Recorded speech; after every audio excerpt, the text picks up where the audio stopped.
भाइयों से निवेदन है सड़क पे करें, सड़क पे, वहाँ सीमेंटेड वाली सड़क पर, सीमेंटेड वाली सड़क पे थोड़ा पीछे हो जाओगे तो ठीक रहेगा।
नारा बंद करो, राष्ट्रगान होना है। नारा बंद कर दो, 2 मिनट के लिए पहले राष्ट्रगान।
कार्यकर्ता पदाधिकारी और युवा साथीगण, आज के इस कार्यक्रम में मैं आप सभी लोगों का बहुत बहुत हार्दिक स्वागत करता हूं।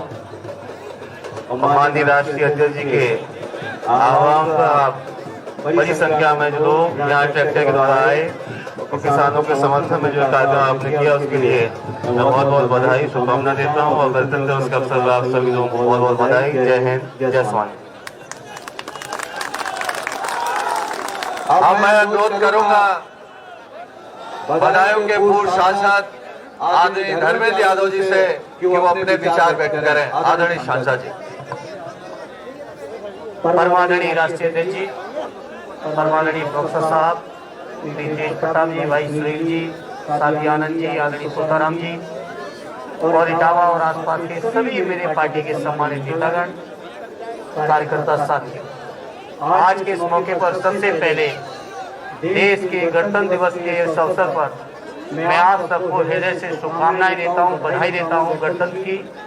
वहीं आज एक बड़ा सुखद संयोग है कि जहां हम लोग देश के गणतंत्र दिवस को इतने भव्यता के साथ मना रहे हैं, वहीं देश के अंदर शायद पहली बार गणतंत्र दिवस के मौके पर जहां एक और हमें जवानों की परेड देखने का मौका मिला, वहीं हमारे पूरे देश के किसान भी आज सड़कों पर परेड मना रहे हैं। पूरे देश के किसान आज आंदोलन कर रहे हैं। इसलिए इस मौके पर मैं उम्मीद करता हूं कि किसानों का साथ देने का जो राष्ट्रीय अध्यक्ष जी ने फैसला लिया है, समाजवादी पार्टी ने जो फैसला लिया है, इस गणतंत्र के मौके पर हमें ये संकल्प लेना चाहिए कि इस किसानों की लड़ाई को जब तक अंतिम परिणाम तक नहीं पहुंचाएंगे, तब तक हम समाजवादी लोग शांत नहीं बैठेंगे। ये संकल्प गणतंत्र के मौके पर हमें आप सबको लेना चाहिए। इसी उम्मीद और विश्वास और भरोसे के साथ कि हमारे किसानों की जीत होगी, हमारे जवानों की जीत होगी, और जो देश का ऐतिहासिक नारा है जय जवान और जय किसान, वो नारा सार्थक करने का संकल्प लेने का समय है। बहुत बहुत धन्यवाद। जय हिंद, जय भारत। इसके बाद मैं अनुरोध करूंगा समाजवादी पार्टी के राष्ट्रीय महासचिव आदरणीय प्रोफेसर साहब से कि आज गणतंत्र दिवस के अवसर पर हम समाजवादियों को दिशा निर्देश दें। आदरणीय प्रोफेसर साहब।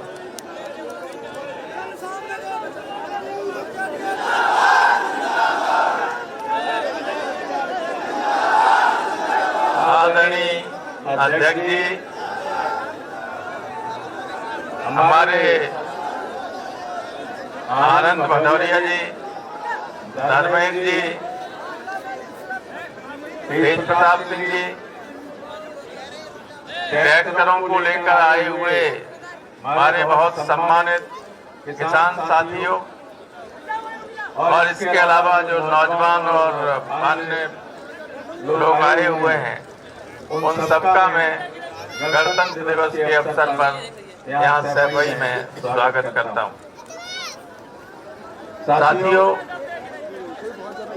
आप में से ज्यादातर जानते हैं 26 जनवरी 50 को इस देश में संविधान लागू हुआ था, और जो संविधान लागू हुआ था उसकी प्रस्तावना हमारे संविधान की आत्मा है। उसमें भी 3 बहुत महत्वपूर्ण बातें हैं: सामाजिक, आर्थिक और राजनीतिक न्याय।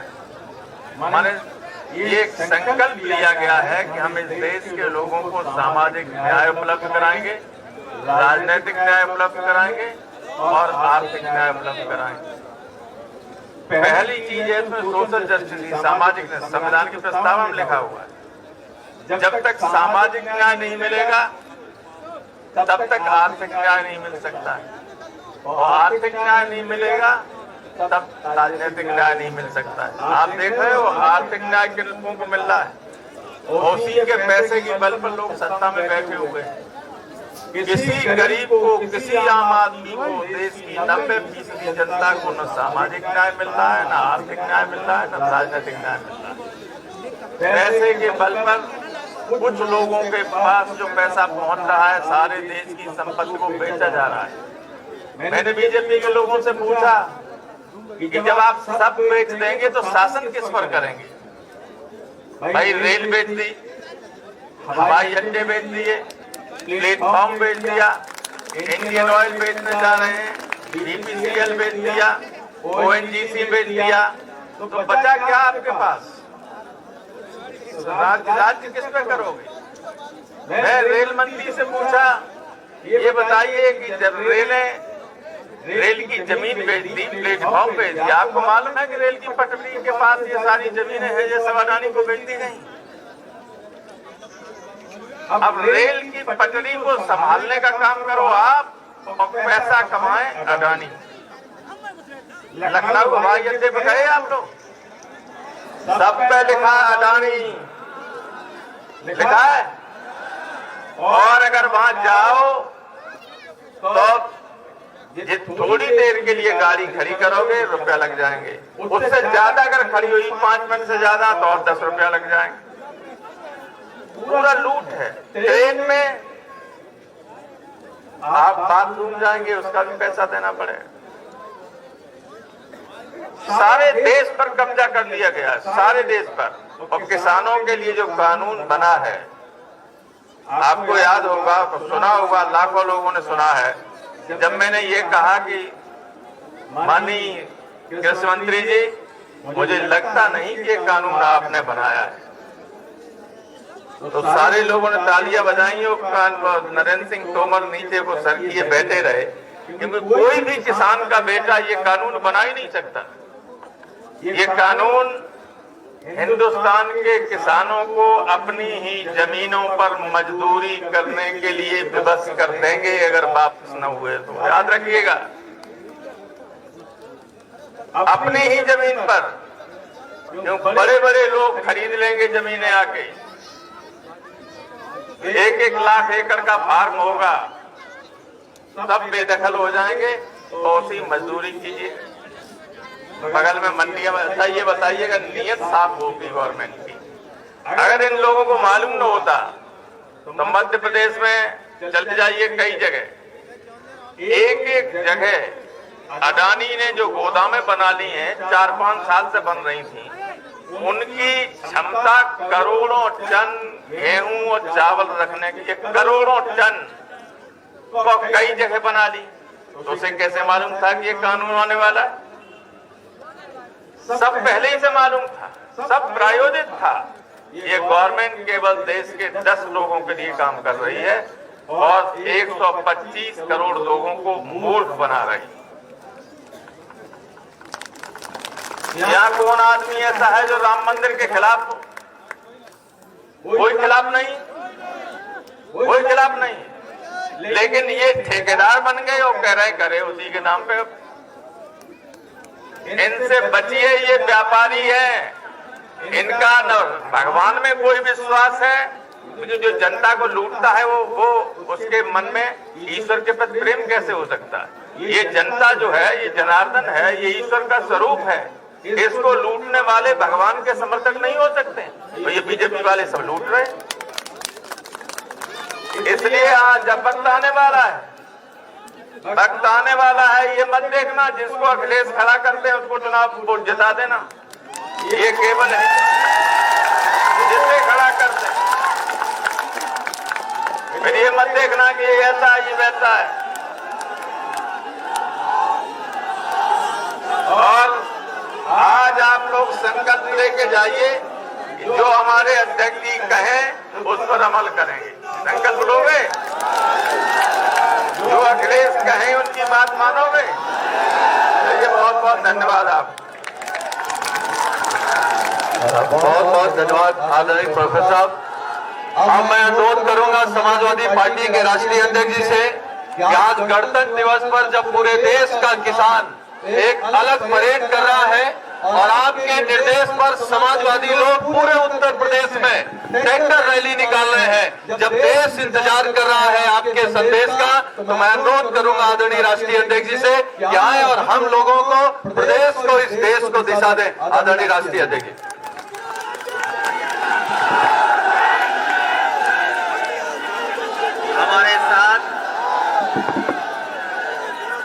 हमारे साथ मंच पर समाजवादी पार्टी के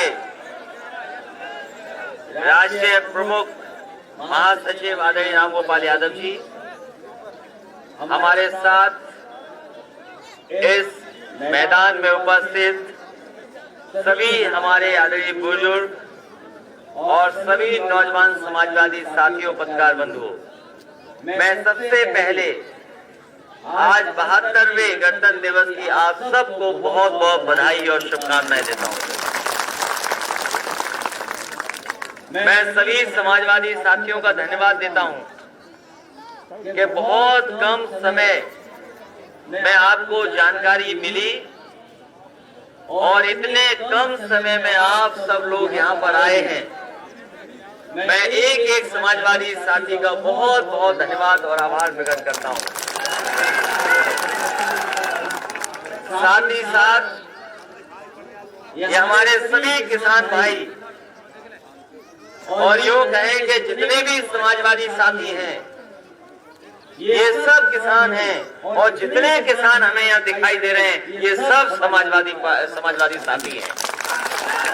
यहाँ कोई ऐसा नहीं है जिसके पास खेत ना हो। तो तुम सपेरों के संग जुड़ जाओ, क्योंकि सपेरों पे भी खेत नहीं है। यहाँ कोई ऐसा नहीं है जो खेती से न जुड़ा हो, गांव का ना हो। हम सब किसान हैं, और जब हम सब इकट्ठे हुए हैं यहाँ पर, और ट्रैक्टरों से आज इकट्ठे हुए हैं, जब पूरा देश गणतंत्र दिवस मना रहा है, और गणतंत्र दिवस के साथ साथ हम जो झांकियां दिखा रहे हैं, हमारे प्रदेश, हमारे जनता को गर्व है उन चीजों पर। जो गणतंत्र दिवस के दिन परेड के साथ साथ जो झांकियां निकलती हैं, हम सबको गर्व है उन चीजों पर। हमें गर्व है अपनी फौज पर, हमें गर्व है अपने तमाम पैरामिलिट्री फोर्सेस पर, और साथ ही साथ जो झांकियां हमारा आपका जो भारत है उसको दिखाते हैं, जिसमें कहा जाता है कि अनेकता में एकता और यूनिटी इन डाइवर्सिटी, यही हमारी पहचान है। हमारा भारत, हमारा देश, जहां अलग अलग जाति धर्म के लोग रह रहे हैं, न जाने कितनी जातियों के लोग रह रहे हैं, हम सब एक साथ, कितनी भाषाओं के लोग हम एक साथ रह रहे हैं। हमारा पहनावा अलग है, खाना पीना और तमाम तरीके अलग हैं, एक ही त्योहार अलग अलग तरीके से मनाते हैं, और यही हमारे देश की पहचान है। इसीलिए न जाने कितने लोग शहीद हुए, फांसी लग गई, उनको सब कुछ निछावर करना पड़ा, तब जाकर के हमारा देश आजाद हुआ। और आजादी के बाद जो हमें देश मिला है वो संविधान से चलाने के लिए देश बना है। मैं आदरणीय राष्ट्रीय प्रमुख महासचिव जी ने जो बातें कही, जिन साथियों ने राज्यसभा में भाषण सुना होगा, और आज भी वो कहीं ना कहीं है, जो उस समय कहा गया था सरकार ने किसी की नहीं मानी, और जिस तरीके से बिल पास किया गया था पूरा देश और दुनिया ने देखा। बहुमत नहीं था उनका सदन में, लेकिन बहुमत की परवाह नहीं की सरकार ने और बिल को पास करा दिए। उस समय समाजवादी पार्टी और राष्ट्रीय प्रमुख महासचिव ने जो कहा था कि ये जो बिल पास हो रही है बिल नहीं है, ये किसानों का डेथ वारंट पास हो रहा है। बताओ हमारे आपके हाथ में क्या बचेगा? अगर चीजें बिक जाए, सब चली जाए, तो हमारे आपके पास क्या रहेगा? ये चली जाए सब, अगर सब चीजें चली जाएंगी तो क्या बचेगा हमारे और आपके पास? वो कुछ लोगों के हाथ में सब चीजें दे रहे हैं कि जिससे वो कंट्रोल कर सकें, अपना अधिकार बना सकें। कुछ लोगों को सब कुछ दे रहे हैं, कुछ चीजें तो दे ही रहे हैं। बताओ आपकी सड़क भी दे देते, तैयारी है उसकी। आगरा लखनऊ एक्सप्रेस वे, उसकी भी तैयारी है। जो आपके संसाधन से बना, जनता के पैसे से बना, वो सब छीना जा रहा है। और फिर वही किसान, जो किसान है, जो गांव है, जो किसान है हमारे, वही असली हिंदुस्तान है। और उनके साथ क्या व्यवहार कर रही सरकार? अगर हम आप सब आंदोलन करने निकले, अपने हक की मांग करें, तो कहते हैं ये लोग पॉलिटिकल लोग हैं, ये राजनीति करने वाले लोग हैं। अगर हम और आप अपने अधिकारों को मांगने निकले, तो यही भारतीय जनता पार्टी के लोग कहते हैं कि ये लोग जो हैं ये पॉलिटिकल लोग हैं, इन्हें सत्ता की लिए ये आंदोलन कर रहे हैं। अभी हमारे किसान जो बैठे थे, हम बधाई देना चाहते हैं पंजाब के, हरियाणा के, दक्षिण भारत के और पूरे देश के जो किसान आकर के आंदोलन कर रहे हैं, हम उनको बधाई देना चाहते हैं कि उन्होंने ऐसा आंदोलन छेड़ा, न केवल वहां के किसान जागे हैं बल्कि पूरे देश के किसान जागे और वो अपने हक के लिए लड़ रहे हैं। और क्या क्या नहीं कहा गया उनको क्या नहीं कहा गया? कहा आतंकवादी हैं, खालिस्तानी हैं। लेकिन हम बधाई देते हैं पंजाब के किसानों को कि उन्होंने एक नहीं चलने दी, एक नहीं चलने दी और वो डटे रहे, आज भी आंदोलन कर रहे हैं। हम समाजवादी पार्टी के लोग उनका पूरा का पूरा समर्थन करते हैं, किसान की हर बात का समर्थन करते हैं। और समर्थन क्यों ना करें हम, यहाँ जितने लोग हैं, हमारे बुजुर्ग भी दूर भी बैठे हमें दिखाई दे रहे, वो बीच में भी हैं। यहाँ जितने लोग हैं सबने धान पैदा किया होगा। धान था कि नहीं था अभी? और धान कितने में खरीद दिया बताओ आपका? सरकार क्या कह रही है? सरकार कहती है हम 1800 से ज्यादा रुपए दे रहे हैं। 1800 रुपए बता रहे क्या किसान को मिले है कीमत? 1800 रुपए का धान मिलेगा, कीमत दी होगी उन्होंने। बताओ हमारे नौजवान साथी किसान भाइयों, किसी को 1800 रुपए मिला हो तो बताओ। 1868 जो सरकारी घोषित है वो 1868 रुपया है, लेकिन हमारे एक किसान, एक नौजवान को भी नहीं मिला। 900 में, 1100 में, 1000 में बिक के चला गया। बताओ कितने में बिक गया आपका? और जिस चीज की भी एमएसपी तय की है सरकार ने, कहीं उपलब्ध नहीं है, कहीं उपलब्ध नहीं है। अगर कहीं मिल रहा हो तो बताओ हमें। वैसे तो इस वैश्विक महामारी ने, ये जो वैश्विक महामारी आई, ये जो वैश्विक महामारी आई जिससे न जाने कितने लोगों की जान चली गई, दुनिया की में लोगों की जान गई है। कुल मिलाकर के 20 लाख से ज्यादा लोगों की जान जा चुकी है। और अभी भी कई देश हैं जिसमें बीमारी बहुत बड़े रूप में है, उनके बड़े बड़े अस्पताल भी काम नहीं आ पा रहे हैं। और जो दुनिया का सबसे ताकतवर देश है अमेरिका, उसमें भी अभी 4 लाख से ज्यादा लोगों की जान जा चुकी है। तो ये कहना गलत है कि बीमारी नहीं है, बीमारी है, लेकिन हम और आप लोग मजबूत रहे, इसलिए बीमारी हम लोगों को, आपको नहीं छू पाई। हमें और आपको नहीं छू पाई, जो थोड़े बहुत लोग हुए बीमार, लेकिन हमारे लोगों ने मुकाबला भी किया, ऐसा नहीं है। तो मैं जो कहना चाहता हूं कि वैश्विक महामारी आई तो हमारे और आपके नाक और मुंह बंद हो गया। हम लोगों को नाक और मुंह बंद कर करके रहना पड़ा। लेकिन पता नहीं भारतीय जनता पार्टी के ऊपर कौन सी बीमारी आई, उनकी आंख और कान बंद हैं, उनको किसानों की तकलीफ और परेशानी दिखाई नहीं दे रही। अगर हम लोगों ने कहना माना अपनी बीमारी से बचने के लिए, बीमारी से बचने के लिए, तो बताओ भारतीय जनता पार्टी को कौन सी बीमारी है?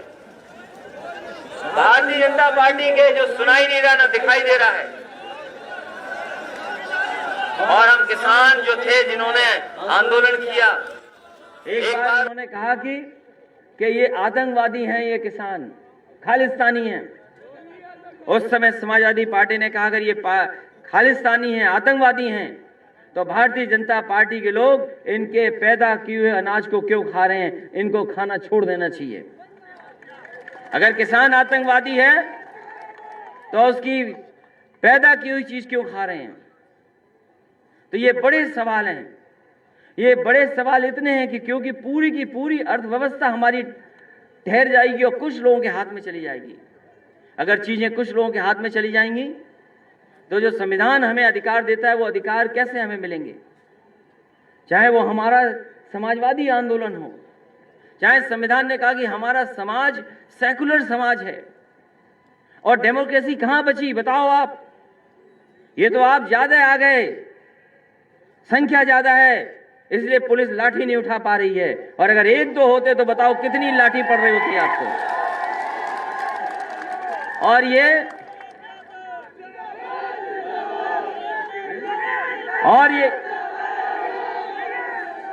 ये सवाल ये है कि हम लोग कानून को मानते हैं।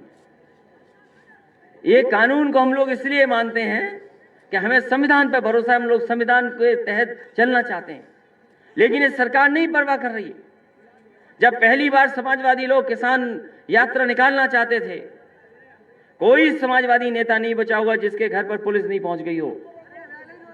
पुलिस पहुंच गई, घरों में सोने नहीं दिया और रात में पहुंचती। पुलिस का काम ही रात में है। अगर पुलिस रात भर जगती है तो चोरी कैसे होती है, सवाल सबसे बड़ा है। रात में पहुंच गई रुजा भी। तो इसलिए हम कहना चाहते हैं आपसे कि कोई समाजवादी कार्यकर्ता नेता नहीं बचा होगा जिसको पुलिस ने अपमानित ना किया हो। और आज भी जब हम और आप लोग यहां पर किसान के समर्थन में आए हैं ट्रैक्टर लेकर के, क्योंकि ट्रैक्टर प्रतीक है किसान का, और ट्रैक्टर जब से आया तब से हमारी खेती और आगे बढ़ गई। किसान ने अपनी मेहनत से की, तो किसान के समर्थन में अगर ये जेल भेज रहे हैं, हमारी पार्टी के बहुत सारे संगठन के लोग आज भी उत्तर प्रदेश में पकड़े गए, रात में बैठा लिए गए। जो ट्रैक्टर लेकर के निकले उन्हें भी उन पे भी धारा लगा दी। और इस आंदोलन को रोकने के लिए जो सरकार कर सकती थी वो कर रही है। लेकिन हमें खुशी है अपने समाजवादी साथियों पर। हाँ, समाजवादी साथियों को बधाई देते हैं कि कम समय में उन्हें जानकारी मिली, और जैसे ही जानकारी मिली उन्होंने न जाने कहां से डीजल का इंतजाम किया और ट्रैक्टर लेकर के यहां आ गए। हम एक एक को बधाई देना चाहते हैं। ये भारतीय जनता पार्टी के लोग, अबे तो बचे हो तुम, अभी नजर नहीं पड़ी बाबा जी की तुम पे। इसलिए हम कहना चाहते हैं आपसे कि लड़ाई बहुत बड़ी है। हम और आप लोग वोट में ज्यादा, हम और आप लोग आबादी में ज्यादा, लेकिन हर बार हमें चुनाव हरा देते हैं। इसलिए साथियों, आज जब हम लोग गणतंत्र दिवस मना रहे हैं, जो गणतंत्र दिवस मना रहे हैं हम लोग आज, जब भारत के संविधान को हम मजबूत करना चाहते हैं और बचाना चाहते हैं, तो हमें इसके साथ साथ ये भी संकल्प लेना है कि हमें लोकतंत्र बचाना है, अपना देश बचाना है और अपने किसान और नौजवानों को भी बचाना है। क्योंकि अगर भारतीय जनता पार्टी का रास्ता देख लोगे आप, उनका नफरत का रास्ता है, उनका झूठ का रास्ता है, उनका नफरत का रास्ता है। वो कोई भी नफरत फैला सकते हैं। अगर धर्म में नफरत फैला के धर्म में काम चल जाए तो धर्म की नफरत फैलाते हैं। और अगर जातियों में नफरत कर सकें, फैला सकें, तो वो भी रास्ता अपनाते हैं कि जातियों में नफरत फैला दी। हमारे समाज के बहुत सारे लोग हैं, अभी भी उनको वो अधिकार नहीं मिले जो मिलने चाहिए थे। जो अधिकार हमें संविधान देता वो हमें नहीं मिल पाया है। ये भी अखबारों में हम लोगों ने सुना कि जाने कहां से वो डेटा सेंटर बनवा रहे हैं ग्रेटर नोएडा में। भारतीय जनता पार्टी की सरकार कह रही कि हम डेटा सेंटर बनवाएंगे कि जिसमें सब जानकारी होंगी, आंकड़े होंगे और आंकड़े रख करके तय करेंगे। वो डेटा सेंटर बनाना चाहते हैं। लेकिन हम आपको भरोसा दिलाते हैं कि समाजवादी सरकार आएगी तो जातियों की जनगणना कर करके इसी एक्सप्रेसवे पे कहीं ना कहीं डेटा सेंटर बनाने का काम समाजवादी लोग करेंगे। क्योंकि जब तक आबादी न गिनी जाए कौन कितना है, उसको कैसे हम अधिकार देंगे, कैसे हम उसको जोड़ पाएंगे, हम संसाधन उन तक कैसे पहुंचाएंगे। इसलिए हमारी जिम्मेदारी है सबकी। जहां तक सवाल आजादी के इतने दिनों के बाद भी बहुत सी चीजों में हम पीछे हैं।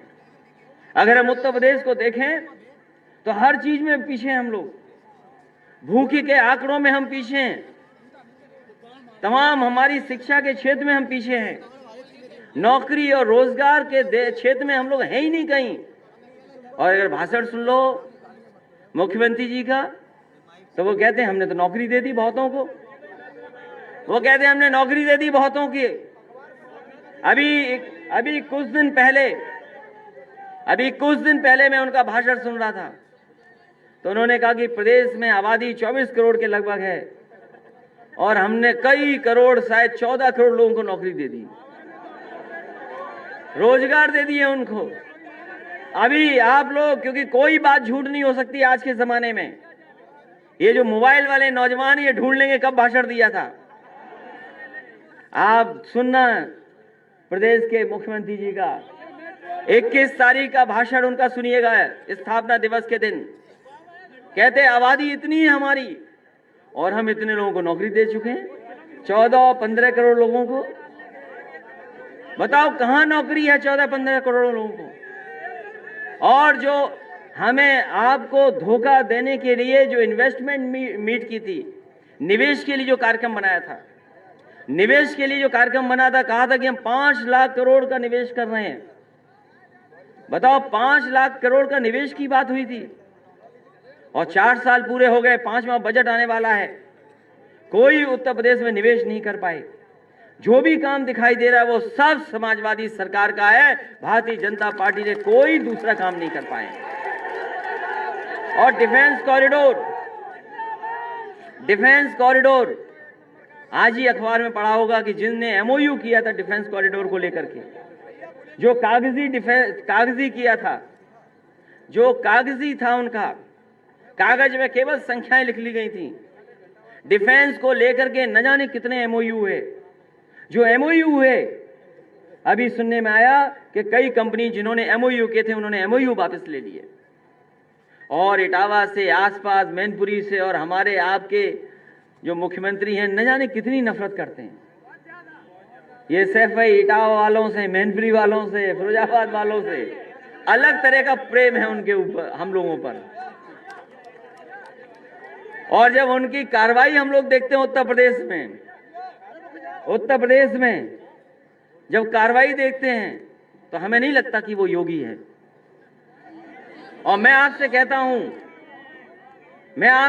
हूं अपनी किताबें पढ़ें हम और आप, कि हमारे भगवान श्री कृष्ण ने योगी किसको कहा, ये हमें आपको जानना चाहिए और पढ़ना चाहिए। तो अगर हम पढ़ेंगे, हम गुरु नानक जी को पढ़ें, उन्होंने योगी किसको कहा, अगर हम दोनों की पढ़ाई देख लें, जो उन्होंने लिखा कि योगी की परिभाषा क्या है, योगी कौन है, तो हमें तो इतना ही समझ में आता है कि जो दूसरों का दुख अपना दुख समझे वो योगी होता है।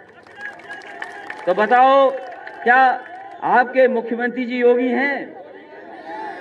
क्या आपका, हमारा, किसानों का, नौजवानों का दुख और तकलीफ क्या समझ सकते हैं? तो योगी नहीं है ये। और ये कहते थे कि इटावा में सब चला गया, जाने क्या क्या, लेकिन याद रखिएगा अभी शेर पैदा हुए, सुनने में आया कि शेर ले जाने की तैयारी हो रही है। इटावा के शेर कहां जाएंगे? सुनने में आया लायन सफारी में कुछ शेर हुए पैदा, उनको ले जाने की तैयारी है। इसलिए सोचिए आपका काम है, इनके पास क्या काम किया इन्होंने? केवल नाम बदल दिया, रंग बदल दिया, और इटावा को उन्होंने कभी देखा ही नहीं। और देखा होता तो वो बुंदेलखंड एक्सप्रेस आगे इटावा में कैसे जुड़ जाता, ये बताओ। उन्होंने तो कहा था कि हम झांसी से दिल्ली बनाएंगे, हमारे मुख्यमंत्री को नक्शा ही नहीं पता था। अगर उन्हें नक्शा पता होता तो झांसी गए, आप याद करना, जब पहली बार झांसी गए तो कहा कि हम झांसी में मेट्रो बनाएंगे और गोरखपुर में मेट्रो बनाएंगे, और दूसरा कहा कि झांसी से हम सीधी सड़क दिल्ली को जोड़ देंगे। उन्हें पता ही नहीं था झांसी के थोड़ी देर बाद पूरा मध्य प्रदेश शुरू हो जाता है। तो जो समाजवादी लोग सड़क बना रहे थे, समाजवादी लोग एक्सप्रेसवे बना रहे थे झांसी से सिद्धार्थनगर, जो एक्सप्रेसवे हमारी घोषणा पत्र में था, उसी झांसी से सिद्धार्थनगर जाने वाले एक्सप्रेसवे को यूं था, उसको थोड़ा सा टेढ़ा कर दिया, लेकिन तब भी वो इटावा से और सफेद के आसपास से बाहर नहीं ले जा पाए। कुदरेल के पास जाकर के देखो, बुंदेलखंड एक्सप्रेस वहीं पर जुड़ रहा है कि नहीं जुड़ रहा? और ये एक्सप्रेसवे समाजवादियों ने बनाने शुरू किए, और इसलिए बनाना शुरू किया क्योंकि ये इससे तरक्की जुड़ी है, इससे खुशहाली जुड़ी है। ये तरक्की और खुशहाली और काम रोजगार हमें और आपको जोड़ते हैं, इसलिए सड़क बनाई। और इस सड़क के किनारे बड़ी बड़ी मंडियां बन रही थी। अगर ये ईमानदार होते तो शायद मंडियों का काम पूरा हो जाता। यहीं मैनपुरी में मंडी बन रही थी, उसका काम पूरा नहीं होने दिया इन्होंने। जितनी समाजवादियों ने बाउंड्री बनाई वैसी की वैसी बाउंड्री बनी खड़ी है, आगे मंडी का काम नहीं हो पाया। इसे कन्नौज में बन रही थी बड़ी मंडी, उसका भी काम वैसा का वैसा छोड़ दिया, आगे नहीं बढ़ पाया। तो मंडियां नहीं बना रहे, सड़क जितनी बनी थी उतनी और पैसा वसूल रहे। हम तो कह रहे कि बीजेपी वालों अगर एक भी काम समाजवादियों के मुकाबले किया हो तो बता दो हमें। आलू तो अभी और परेशान हो गए, अभी रुक जाओ, अभी क्या है, भारतीय जनता पार्टी सरकार रहेगी तो और परेशान हो गए। इसलिए हमें और आपको मिलकर के संकल्प लेकर के जाना है, क्योंकि बहुत सारी और चीजें भी हैं। पढ़ाई नहीं, आज के समय के हिसाब से जो पढ़ाई होनी चाहिए वो नहीं है। और आज के समय को समझते हुए समाजवादियों ने बताओ लैपटॉप बांटे थे कि नहीं बांटे थे। और आप सब गांव वाले हो, ये जितने लोग हैं सब गांव में रहने वाले लोग हैं। और जिस समय समाजवादियों ने दिए थे लैपटॉप, बताओ लैपटॉप आज भी चल रहे हैं कि नहीं चल रहे हैं? और किसी के घर परिवार में होगा, और हो सकता है कोई नौजवान ऐसा हो जिसको मिला हो। कोई है या नौजवान जिसको लैपटॉप मिला हो? और आज भी खोल के देख लो लैपटॉप में, आज भी खोल के देख लो तो उसमें नेताजी और हमारी ही तस्वीर आती, किसी दूसरे की तस्वीर नहीं आती। और लैपटॉप बांटने में भी बीजेपी ने कहा है कि ये जाति के आधार पर बांटते हैं। अरे रुक जाओ भाई, और तुम्हें ये नहीं लैपटॉप और बटेंगे, तुम ये पूछते लैपटॉप क्यों नहीं बट रहे? क्योंकि हमारे बाबा मुख्यमंत्री जी लैपटॉप नहीं चला पाते हैं, इसलिए लैपटॉप नहीं बांट रहे हैं। तो आज भी ऑन होता है लैपटॉप, तो बताओ नेताजी और हमारी तस्वीर आती है कि नहीं आती समाजवादियों की? ये समाजवादियों के काम हैं। ये नाम 100 का 112 कर लें, ये 100 का 112 कर लें। आप जानते हो कि ये कांस्टेबल, हेड कांस्टेबल, इनको केवल डंडा मिलता था, टोपी मिलती थी, ऐसी इनोवा और गाड़ी नहीं मिलती थी चलने के लिए। अगर किसी ने दी है तो समाजवादी लोगों ने इन्हें इनोवा और गाड़ी देकर के चलने को दिया है थाने में। नहीं, ये इन्हें पता ही नहीं है, हमारे पुलिस के लोगों को पता ही, इनका भी वेतन कट गया कोविड के चक्कर में। अभी जब हम चले जाएं तो इनसे अलग से पूछ लेना कि तुम्हारा वेतन कितना कटा, ये बता दो हमें। इसलिए ये मजबूरी में आपके खिलाफ खड़े हैं। और मैंने कई बार कहा कि धरती पे सबसे जल्दी बदलने वाली कोई चीज है तो पुलिस है। अभी आपको दौड़ा रहे हैं, आप सरकार बना लेना तो फिर क्या होगा बताओ? आपका सम्मान भी करेंगे। और पुलिस के लिए जितना काम समाजवादियों ने किया किसी ने नहीं किया। इनकी हर चीज के लिए काम किया, थाने के लिए और ट्रेनिंग के लिए। और जहां प्रमोशन, ये कभी प्रमोशन नहीं होते, इनसे परीक्षा दिला दी जाती तो आधे पुलिस वाले फेल हो गए होते। इनके बड़े बड़े अधिकारी प्रमोशन में चाहते थे परीक्षा हो। इनके बड़े बड़े अधिकारी, पूछ लेना आप उनसे, अरे जाओ पूछ लीजिए, वो चाहते थे परीक्षा हो तब प्रमोशन हो। हमने कहा कोई परीक्षा नहीं होगी, सीधा प्रमोशन होगा। और न जाने कितने लोगों को प्रमोशन देने का काम समाजवादी लोगों ने किया, सुविधाएं दी। इसे ये भी खेती वाले लोग हैं, इनके घर में भी खेती है, ऐसा नहीं है, लेकिन सरकार के हिसाब से इधर उधर हैं। ये नौकरी कर रहे हैं इसलिए इधर उधर हैं। लेकिन अगर अकेले में पूछोगे तो ये भी आपका समर्थन कर रहे हैं, याद रखना। कि उनकी तमाम समस्याओं का कोई समाधान कर सकता है तो समाजवादी लोग कर सकते हैं। इसलिए हम कहना चाहते हैं आप लोगों से कि बहुत बड़ी लड़ाई है, जो हमारे देश की पहचान है उसको खत्म करना चाहती है बीजेपी। हमारे देश की सबसे बड़ी पहचान गंगा जमुनी संस्कृति है, हमारी मिली जुली संस्कृति है। हम एक दूसरे के साथ रह करके एक दूसरे का सम्मान करते हुए आए हैं, एक दूसरे का त्याग कर करके हम लोग एक साथ जुड़े रहे हैं। उस संस्कृति को, उस ताने बाने को, उस गंगा जमुनी तहजीब को खत्म करना चाहती है भारतीय जनता पार्टी।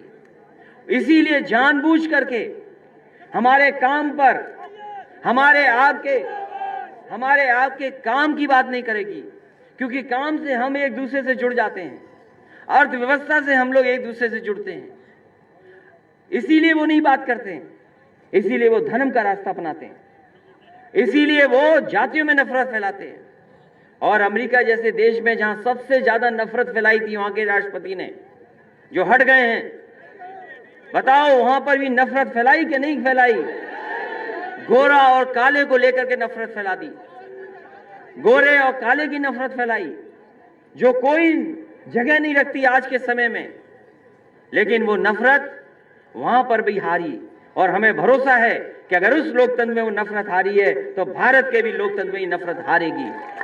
और जो खाई पैदा की है इन्होंने, जो डर से राजनीति पैदा की है, ये डराना चाहते हैं, डरा के राजनीति करना चाहते हैं। कभी कभी ये लोग डराते हैं और झूठ बोल के राजनीति करते हैं। वैसे तो हमने आपने सबने अपने जीवन में पूरी शुरुआत से ये पढ़ा है कि झूठ बोलना पाप है। आप जानते हैं, हमने आपने अपने बचपन से पढ़ा है, हम सब जानते हैं कि झूठ बोलना पाप है। और सोचिए, जो झूठ बोल करके राजनीति कर रहे हो तो वो कितना बड़ा पाप कर रहे हैं। भारतीय जनता पार्टी से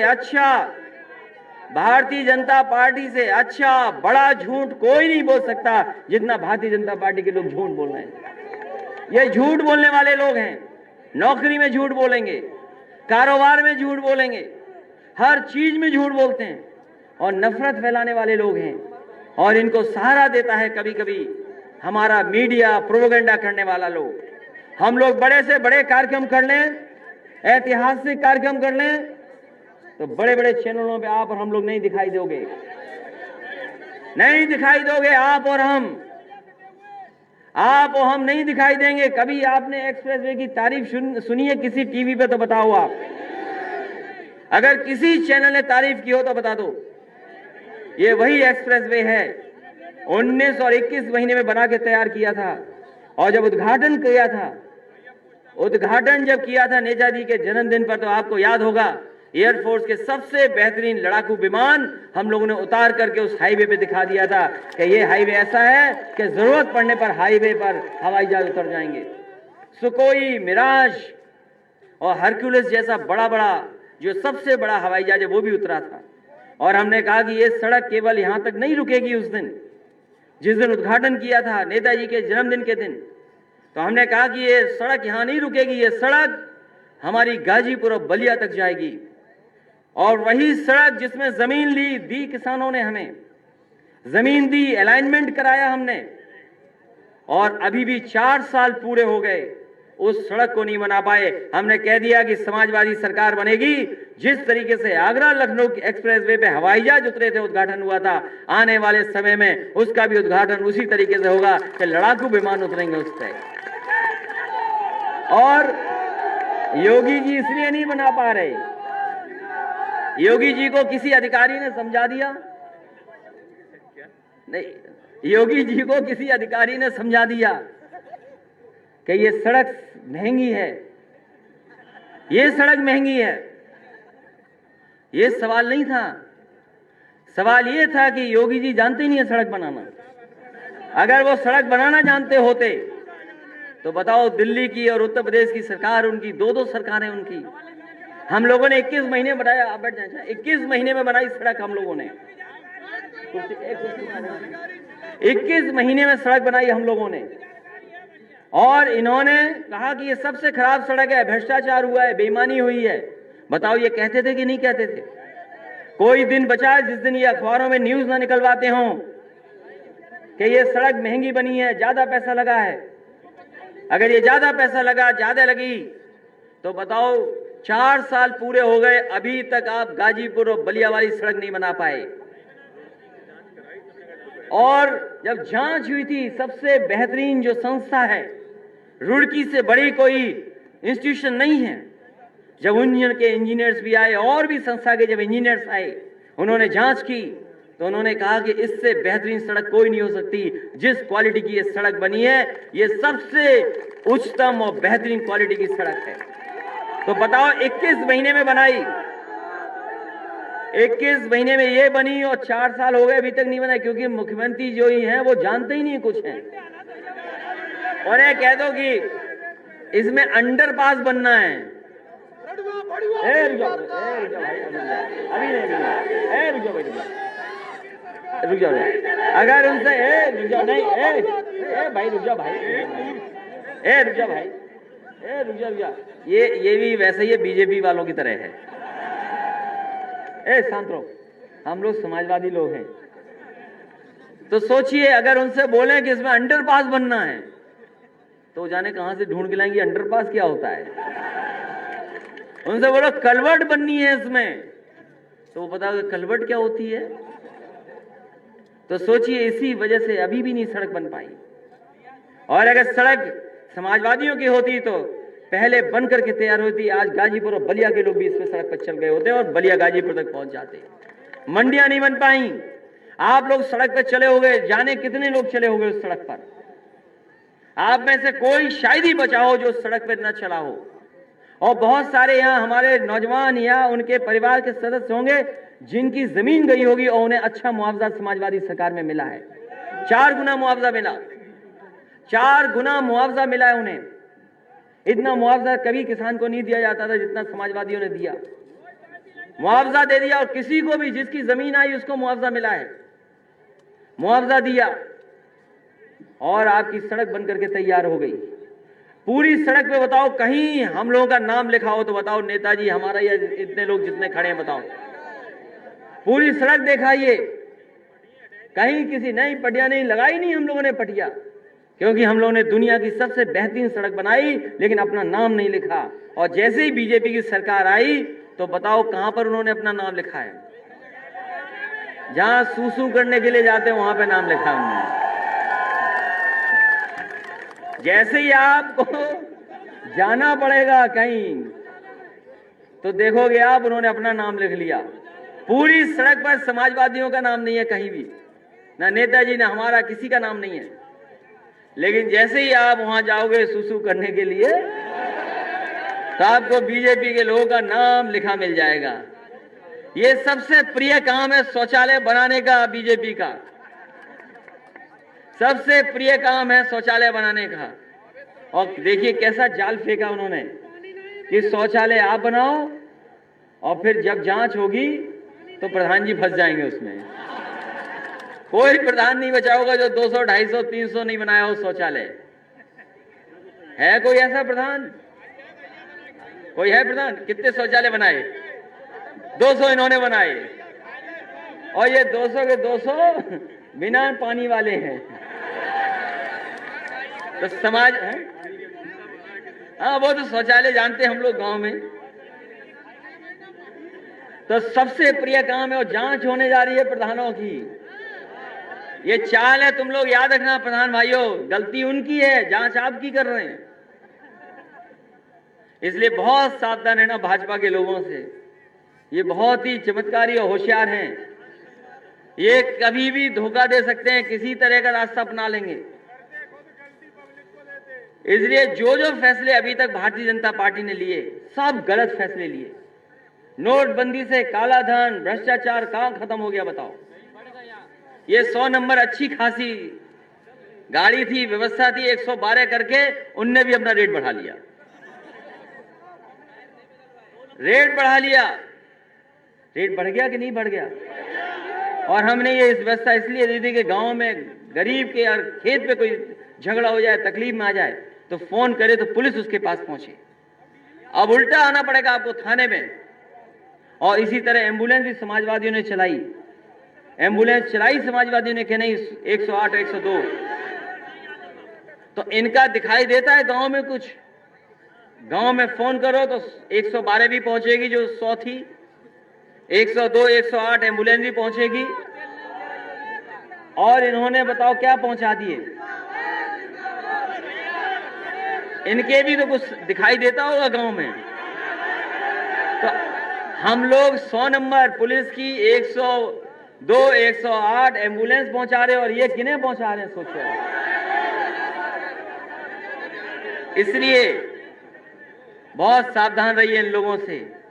और ये मोबाइल का जमाना है, मोबाइल का जमाना है, नई चीजें हैं, नई नई चीजें आ रही हैं। जब हम लोग आपकी उम्र के थे तो मोबाइल नहीं था। सोचो हम लोग इतने पिछड़े थे, हम लोग इतने पिछड़े थे कि जब आपकी उम्र के थे हम लोगों पे किसी पे मोबाइल नहीं था। जब हम लोग पढ़ाई करते होंगे तो कोई मोबाइल नहीं था हम लोगों के पास। लेकिन आज बिना मोबाइल के जीवन नहीं चल रहा है। और ये जो 4G चला रहे हो और जो जियो का मोबाइल लिए घूम रहे हो, ये भी अगर समाजवादी सरकार नहीं होती तो नहीं पहुंचता आप लोगों तक। ये भारतीय जनता पार्टी का देन नहीं है, ये समाजवादियों की व्यवस्था का देन है। और ये मोबाइल है, आज हर चीज ट्रांसपेरेंट है। हम जो बोल रहे हैं वो लाइव चला रहे हो, जो तुम कर रहे हो वो लाइव है। और कोई जानकारी छिप नहीं रही है, कोई जानकारी छिप नहीं रही है। हमारी समाजवादी पार्टी को 2017 का चुनाव झूठ फैला करके इसी मोबाइल से भारतीय जनता पार्टी ने हम लोगों को हराया। उस समय हम और आप लोग इतने जागरूक नहीं थे। गांव के लोग, किसान, जो भी व्हाट्सएप पे आता था, जो भी मोबाइल पे आता था, उसको सच समझ लेते थे। लेकिन अब थोड़ी जागरूकता बढ़ी है। जो हर चीज मोबाइल पे आ रही है वो सच नहीं है। लेकिन आज गूगल भी है और भी तमाम प्लेटफॉर्म हैं जिनसे जानकारी हासिल की जा सकती है। हर जानकारी हासिल है। आज किसी तरह की जानकारी कोई लेना चाहेगा, सब हासिल है। तो ये नया जमाना है, नई चीजें आ रही हैं, इसलिए नई तरीके से हम लोगों को चीजें समेटनी पड़ेंगी, करने पड़ेंगी, तब जाकर के हम नौजवानों का भविष्य बेहतर कर पाएंगे और आने वाली पीढ़ी को कुछ दे पाएंगे। क्योंकि नई तरीके से सोचना पड़ेगा, और अगर नई तरीके से नहीं सोचेंगे तो हम लोग कामयाब नहीं हो सकते। इसीलिए हमने नारा भी दिया, आज के दिन जब लोकतंत्र में खतरा है, चीजों को बिगाड़ा जा रहा है, जो हमारी सबसे बड़ी पहचान है उस पहचान को खत्म किया जा रहा है। जिस वजह से हिंदुस्तान इतना मजबूत है, किसान की वजह से, किसान की वजह से ही मजबूत है। क्योंकि किसान खेती भी करता है और किसान के परिवार का ही बेटा, नौजवान जाकर के सीमा की हमारी रक्षा करता है। इसलिए किसान को बर्बाद कर रहे हैं लोग, खेती को छीनना चाहते हैं। हमारे किसान तो मेड़ की लड़ाई में न जाने क्या क्या कर जाते हैं, मेड़ की लड़ाई को लेकर के न जाने कितनी दूरी तक चले जाते हैं। ये भारतीय जनता पार्टी ने जो कानून पास किए हैं, ये कानून ऐसे हैं कि आपके खेत की मेड़ तोड़ करके न जाने किसके हाथ में पूरे खेती दे देंगे। इसलिए आप लोग सावधान हो जाइए इन कानूनों से। अगर भारतीय जनता पार्टी कहती है कि हमारे मेंबर बनना है तो मिस्ड कॉल दे दो, तो हम भारतीय जनता पार्टी के लोगों से कहना चाहते हैं कि हमारे किसान भाइयों को, हमारे नौजवानों को वो नंबर बताओ कि जिस पे फोन करें और उन्हें एमएसपी मिल जाए, उनकी पैदावार की सही कीमत मिल जाए। और अब जब एमएसपी की बात हो रही है तो एमएसपी वो वाली मिलनी चाहिए जिसमें आय दोगुनी हो। इसलिए हम किसानों को बधाई देते हैं, नौजवानों को बधाई देते हैं। समाज में अभी भी गरीबी है, कम नहीं हुई है। थोड़ी बहुत संपन्न हो गए हैं, थोड़ा बहुत कपड़े हो गए, थोड़ी बहुत घर बन गए, थोड़ा बहुत गाड़ी और इंतजाम हो गया, लेकिन अभी भी गरीबी है। बहुत परिवार आज भी गरीब है, न पढ़ाई कर सकते हैं, न तमाम चीजों का इंतजाम कर सकते हैं। हमारे समाज में ऐसे लोग भी रह रहे हैं जिनके पास सदियों से कुछ नहीं रहा। ये जो हमारे सपेरे हैं, जब मैं सपेरों को देखता हूं तो हमें अपने भारत याद आ जाता है। क्योंकि बहुत सारे पुराने जो राइटर्स थे, जो हमारे भारत की पहचान बताते थे, वो यही कहते हैं कि भारत देश सपेरों का देश है। ये पहचान बताई जाती थी हमारी। सोने की चिड़िया तो कहा जाता था, लेकिन ये भी कहा जाता कि भारत देश वो है जो सपेरों का देश है। और सोचो, हजारों साल से ये सपेरे रह रहे हैं अपने देश में, अपने बीच में, लेकिन इनके पास खेत नहीं है, घर नहीं है, कोई इंतजाम नहीं कि बच्चे कहां पढ़ पाएंगे, इनका भविष्य क्या होगा। लेकिन हमें खुशी इस बात की कि इतने अभाव में भी रह करके, कुछ भी नहीं है इनके पास, उसके बावजूद भी अपनी संस्कृति को, अपनी वेशभूषा को, अपनी बीन को नहीं छोड़ पाए हैं। सरकार ने इनसे सांप छीन लिए, लेकिन उन्होंने बीन अपना नहीं छीनने दिया। हम इनको बधाई देते हैं। और मैं कहता हूं, जो सपेरे चाहे कितने भी गिनती के हों, हम इसी एक्सप्रेसवे के किनारे सपेरों का गांव बसाना चाहते थे। सरकार चली गई, नहीं बस पाया। लेकिन जैसे ही सरकार बनेगी, इस एक्सप्रेसवे के किनारे हमारे सपेरों का गांव बसेगा और लोहिया आवाज देंगे और पेंशन भी देंगे, जिससे ये बीन बजा करके अपना जीवन यापन कर सकें। क्योंकि खेती नहीं है, और इनके सांप तो जिसने छीने वो जानते हो आप, सुप्रीम कोर्ट ने छीन लिए सांप, लेकिन कोई इंतजाम नहीं किया। इसलिए समाजवादी सरकार बनेगी तो आपके सब चीजों का इंतजाम करने का काम समाजवादी लोग करेंगे, जिससे कि आपको और आगे बढ़ाया जा सके और आपके जीवन की तकलीफें कम हो जाएं। इसलिए इन्हीं शब्दों के साथ क्योंकि ये जो हमने नारा दिया था, हमारे साथियों ने अच्छा याद दिलाया मुझे, क्योंकि वो बात में कहते कहते सपेरों पर चला गया, और सपेरों पे चलने के साथ साथ समाजवादी पार्टी ने क्योंकि ये नया नारा भी दिया, और इस नारे को हम लोग इसलिए देना चाहते हैं कि नई चीजें आई हैं। अगर नई तरीके से काम नहीं करेंगे तो हम लोग कामयाब नहीं होंगे। इसलिए आप सबको एकजुट होकर के, लड़ाई बड़ी है, लोग साजिश करेंगे, लोग तरह तरह की बात करेंगे, लेकिन आपको, जैसा कि अभी राष्ट्रीय प्रमुख महासचिव जी ने कहा, मैं आपसे कहता हूं, ये लाल टोपी आपकी है, साइकिल आपकी है, झंडा आपका है, ये तीनों जिसके पास हो उसी की मदद करना, वरना किसी की मदद मत करना। इसलिए कहता हूं, समाजवादी पार्टी का मानना है कि नई हवा है, नई सपा है, बड़ों का हाथ है, युवाओं का साथ है, क्योंकि हमें बड़ों का भी साथ चाहिए। बड़ों का हाथ और युवाओं का साथ लेकर के समाजवादी पार्टी आगे बढ़ेगी। समाजवादी पार्टी जिस तरह के फैसले लेकर के आगे बढ़ाना चाहती है, कोई देश में मुकाबला नहीं कर सकता। ये जो अस्पताल बने, जो नेताजी ने बनाना शुरू किया, उसको नई ऊंचाइयों तक ले जाने का काम समाजवादियों ने किया जब आपने सरकार बनाई।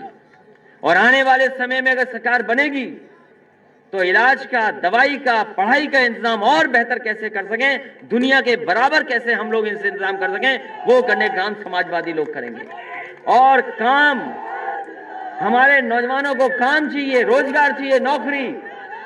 याद रखना ये जो चिलम वाले लोग हैं, ये नहीं दे सकते नई चीजें।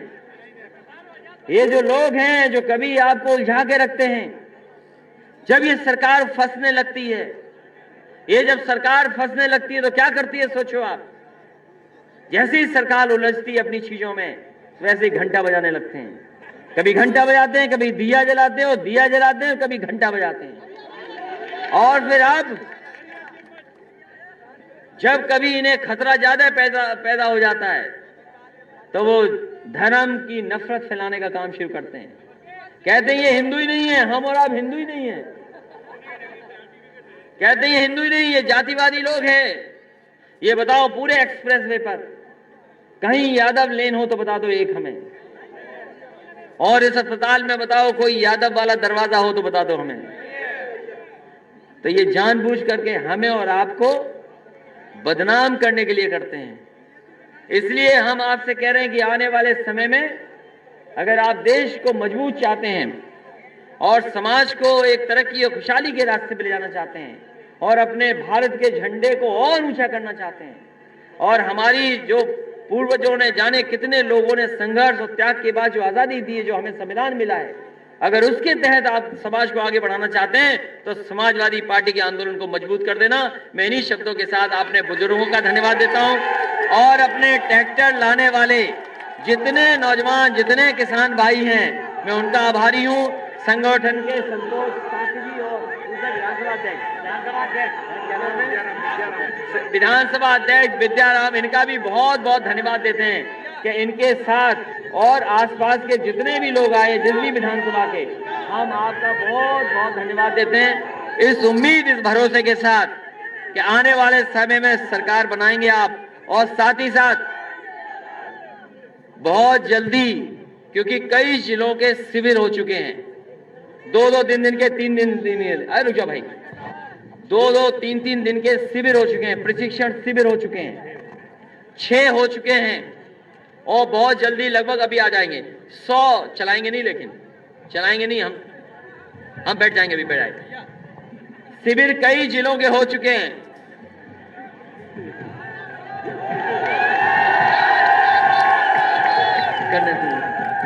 तो इसलिए इटावा का भी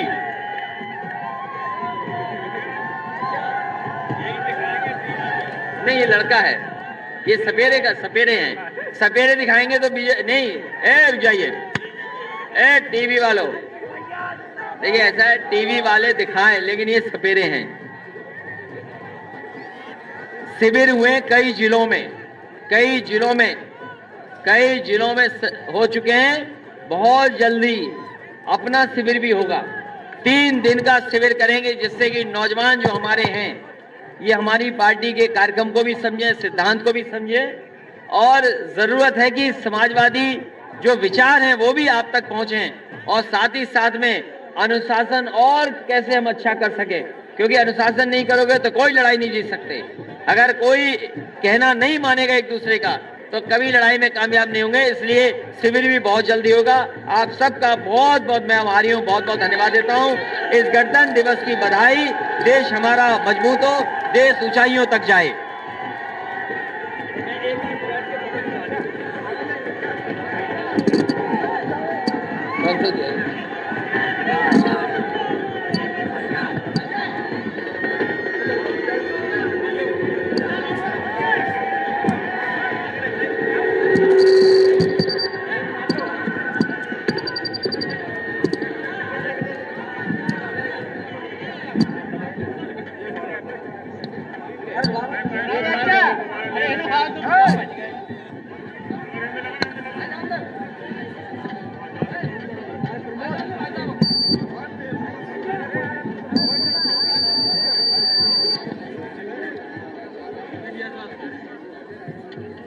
नेताजी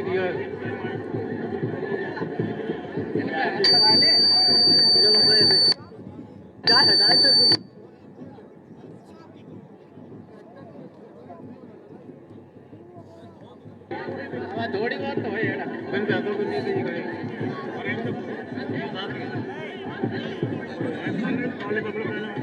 है।